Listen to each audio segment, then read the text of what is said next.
நண்பர்களே, வணக்கம் நண்பர்களே. நீங்கள் ஆவலுடன் எதிர்பார்த்த, மிக நீண்ட நாட்களாக எதிர்பார்த்த புலி வருது கதையாக அப்படியே சொல்லிக்கிட்டே இருந்த ஒரு நிகழ்வு ஒன்று விரைவில் நடக்கப் போகிறது என்று நினைக்கிறேன். அநேகமாக இரண்டொரு நாட்களிலோ அல்லது ஒரு இன்னும் கொஞ்சம் டைம் கொடுத்து ஒரு வாரத்துக்குள்ளேயோ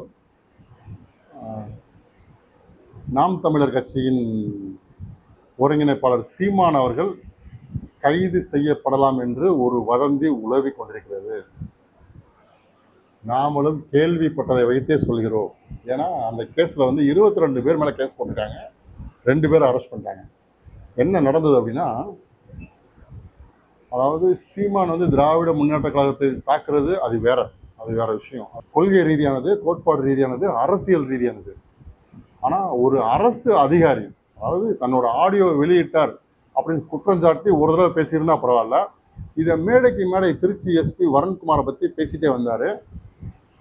அது கூட அவர் ஏற்றுக்கலாம், தலைவர்ன்ற முறையில் ஒரு நியாயமான முறையில் ஒரு கொஞ்சமாக பேசுதான்னு வச்சுங்க. நான் ஒன்று கிடைக்க போனால் கூட எங்கள் வாட்ச் பண்ணுற அளவுக்கு ஆகிட்டீங்களா அப்படின்ற மாதிரி பேசியிருந்தார் அவர். அது ஒரு லிமிட்னோட வச்சுக்கலாம், ஆனால் இந்த சீமானின் தும்பிகள் இருக்காங்கல்ல, முட்டாப்பையில், உண்மையில அவங்க முட்டாப்பையில் இருக்காங்க. இவங்க ஊரா உலகம் புறம் இருக்காங்க. அதாவது இப்போ அண்ணா திராவிட முன்னேற்ற கழகம், அனைத்து இந்திய அண்ணா திராவிட முன்னேற்ற கழகம், திராவிட முன்னேற்ற கழகம் சில நாடுகளில் அங்கே இருக்கும், துபாயிலலாம் இருக்கும், சிங்கப்பூரில் இருக்கும். குறிப்பிட்ட இடங்களில் அவங்க அந்த கட்சிக்காரங்க ரொம்ப தீவிரமாக செயல்படுவாங்க. அது நியாயமான விஷயம். ஆனால் நாம் தமிழர் இயக்கம் இந்த விடுதலை புலிகள் ஆதரவு என்ற பேரில் கிட்டத்தட்ட 60 நாடுகளுக்கு மேலே கிளை வச்சிருக்கு. 60 நாடுகளுக்கு மேலே கிளை வச்சிருந்து இவங்க என்ன பண்ணுறாங்க அப்படின்னா, வேற ஒன்றும் இல்லை, நம்ம கிராமத்து வாங்கிட்டே இவங்க மொங்காம் போடுவாண்டாங்க அப்படிமான்ல, காசை வசூல் பண்ணி மொங்காம் போட்டுறேன் அப்படிமாங்கல்ல, அந்த மாதிரி திரள் நிதி அப்படின்ற பேரில் அங்கங்கே இருந்து நிதி வாங்கி வசூல் பண்ணி கட்சி நடத்துகிறோன்ற பேரில் நல்லா செட்டில் ஆகிட்டாங்க. அதெல்லாம் நம்ம பேசக்கூடாது. பேசுனா அந்த தும்பிகள் இது வரைக்கும் இப்படி தான் பண்ணிட்டு இருந்தாங்க. என்ன பண்ணுறது, வேறு ஐடியில் கெட்ட வார்த்தையில் அர்ச்சனை பண்ணுறது, கமெண்ட்ஸ் போடுறது, இவங்களுக்கு வேலையே இதுதான். பிஜேபியிலையும் இந்த நாம் தமிழரில் மட்டும்தான், அவங்க திமுக காரங்க கூட கொஞ்சம் பரவாயில்ல, அவங்களும் இருக்காங்க. ஆனால் வார் ரூம்னு தனியாக கிடையாது, அது டிஆர்பி ராஜா கண்ட்ரோலில் இருக்குது. அது ஒரு அணியாக இருக்குது, ஐடி விங் அப்படின்ற பேரில் திமுகவுலையும் ஏடிஎம்கேலையும் இருக்குது. அது ஒரு லிமிட்டை தாண்டி போக மாட்டாங்க, ரொம்ப போக மாட்டாங்க. ஆனால் அந்த நாம் தமிழர் பிஜேபி என்ன பண்ணாங்கன்னா, அந்தரங்கத்தை போய் சுரண்டுறது. அவனோட எவனாவது ஒருத்தன் இது போட்டான், வீடியோ போட்டால் அவனை எவ்வளோ கேவலப்படுத்த முடியுமோ அவ்வளோ கேவலப்படுத்தி அவனை கார்னர் பண்ணுறது. இதை நாம் தமிழர் ஒரு ஒரு அவங்க மனசில் ஊறி போனது அப்படின்னு வச்சுருந்தாங்க. பிஜேபி காரனும் நாம் தமிழர் வச்சுருந்தாங்க. இப்போ நாம் தமிழர் இதை பண்ணிட்டு இருந்தாங்க, கண்டினியூவாக எல்லாருக்கும் பண்ணியிருக்காங்க. அநேகமாக சீமான திட்டி வீடியோ போடுற அனைவருமே இதை எதிர்நோக்கி இருக்கலாம். சீமான திட்டி யார் வீடியோ போட்டாலும் தெரியும், திட்டின்னு இல்லை, சீமானோட தப்பை சுட்டி காட்டி போட்டால் கூட அதை அனுபவிச்சிருப்பாங்க அவங்க. ஏன்னா அவங்களுக்கு முட்டாப்பல்ல அவ்வளோதான் தெரியும். கடலூரில் போட்டிட்டார், ஜெயிச்சாரா, அவர் எம்எல்ஏ ஆனாரா? திருவொற்றியூரில் போட்டிட்டார், அவர் ஜெயிச்சார், எம்எல்ஏ ஆனாரா?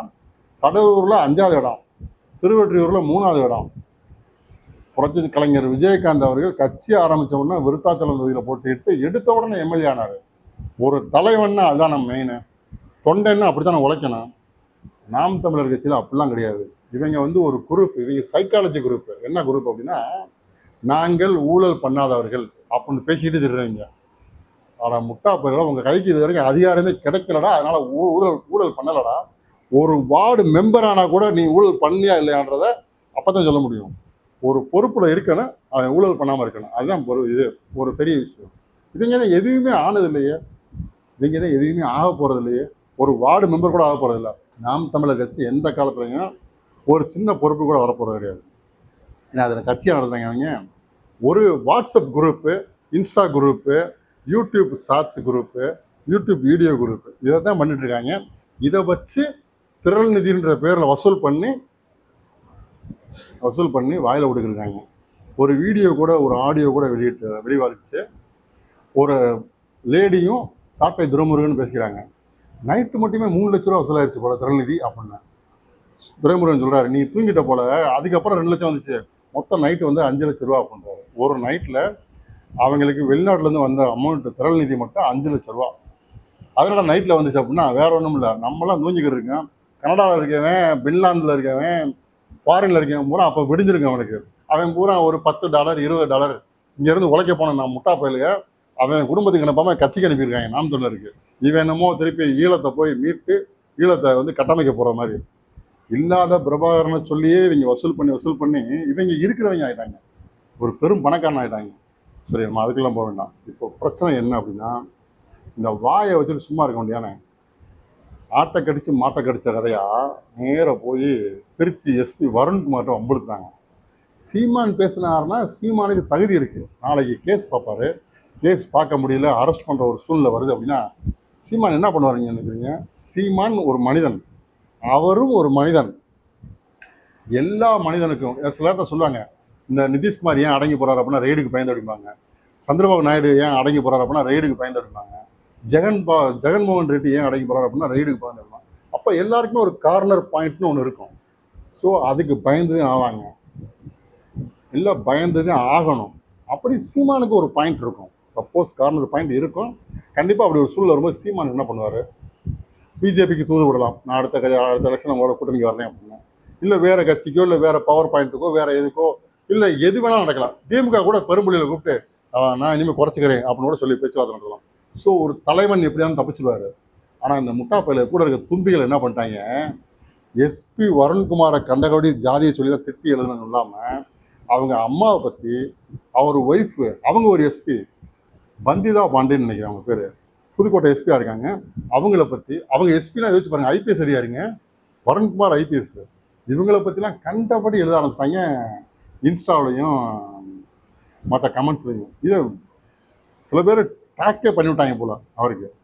அப்போ யோசிச்சு பாருங்க எவ்வளோ முட்டாளாக இருந்திருக்காங்க. ஒரு காவல்துறை அதிகாரியை பற்றி, அவர் குடும்பத்தை பற்றி, அவர் ஒய்ஃபை பற்றிலாம் அவருக்கு எழுதலாமா? அவர் என்ன பண்ணிட்டாரு, டக்குன்னு எல்லாத்தையும் எழுதி கேஸை கொடுத்தாரு. திருச்சியில் தில்லைநகர் ஸ்டேஷனில் கேஸே கொடுத்தாரு.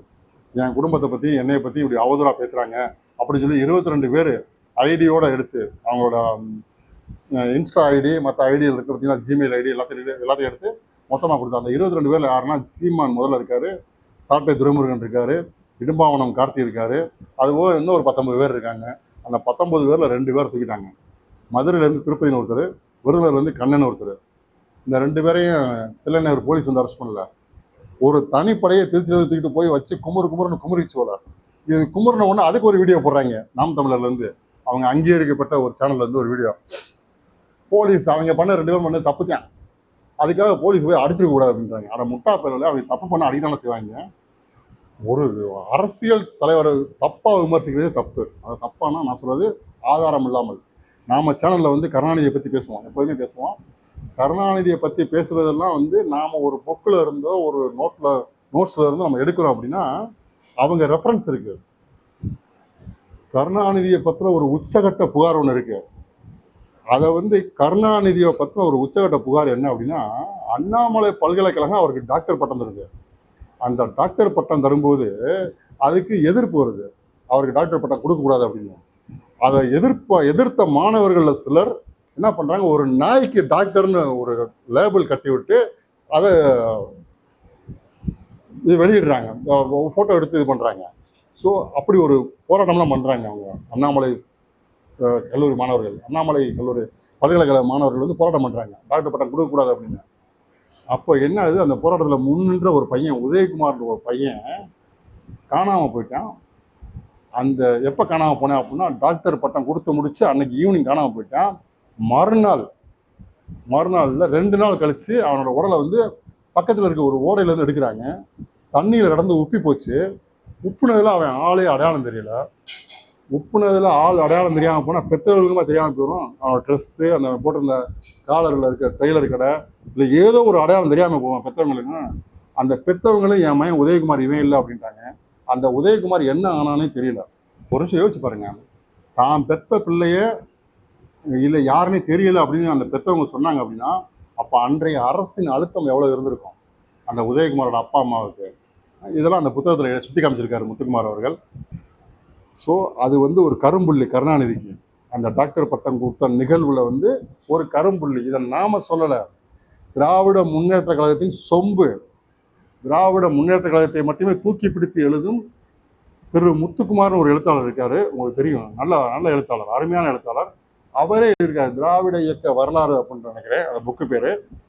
பாகம் 1 பாகம் 2, அதாவது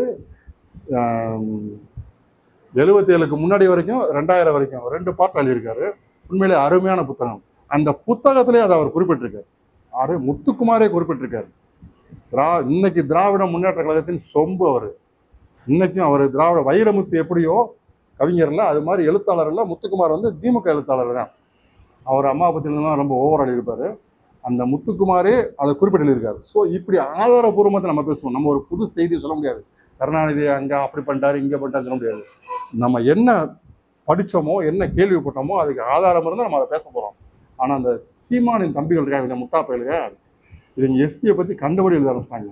எஸ்பியை பற்றி, அவர் ஒய்ஃபை பற்றி, அவர் அம்மாவை பற்றிலாம் எழுதி இப்போ வந்து ஒரு பெரிய பிரச்சனையாகி 22 பேரில் 2 பேரை அரெஸ்ட் பண்ணிட்டாங்க. அநேகமாக இந்த வலை சுற்றி போய் அண்ணன் சீமானிடமும், அண்ணன் சீமானு என்ன இருந்தாலும் மூத்தவர், அவருக்கு மூத்தவர்களை கூட அண்ணன் வீணரசு மாதிரி பெரியவங்க கூட அவர் தம்பின்னு கூப்பிடாரு கூட, அவங்க அண்ணனையும் கூப்பிடுவாங்க கூட, அது தம்பின்னு கூப்பிட்டு அவர் பழகிட்டாரு. ஸோ சீமான் அவர்கள் விரைவில் கைது செய்யப்படலாம் என்பது தற்போதைய சூழ்நிலை. அது எப்பொழுது வேணாலும் நடக்கலாம்.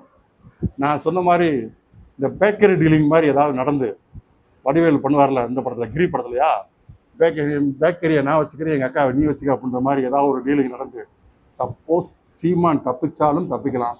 இல்லைன்னா முதல் முறையாக ஒரு தமிழக தலைவர், தமிழக அரசியல் தலைவர் அவதூறு வழக்குக்காக கைது செய்யப்படலாம். நன்றி, வணக்கம்.